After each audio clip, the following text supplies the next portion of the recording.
আমাদের এলাকায় কেউ যদি মারা যায় বা কারো যদি বিয়ে হয় তাহলে মানুষের তো বলা লাগে তা কেমন একটা অবস্থা বোঝেন। যার বাড়ি বিয়ে লাগবে তার তো এমনি তো কাজ আছেই।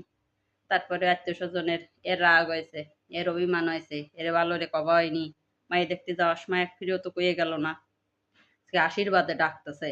কোন সময় তো শুনলো না যে কি দিয়ে কি করার, কি দিয়ে কি করবো।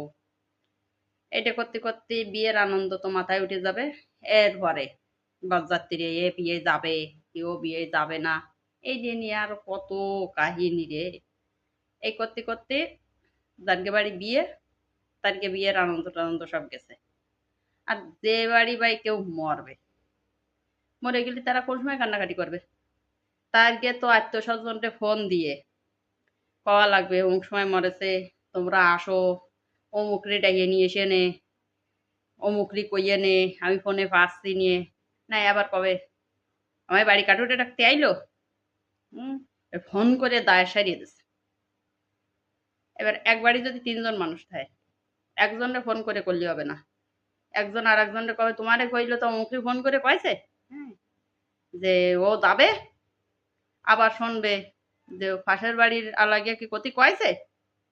তাহলে ভাই শোক করবে কোন সময়, আর তোমায় কবে কোন সময়। এই হচ্ছে আমরা বাঙালি, আনন্দতেও আনন্দ ঠিক মতো করতে পারি রে, আর দুঃখের সময়ও কান্না ঠিক করে আমরা করতে পারি না।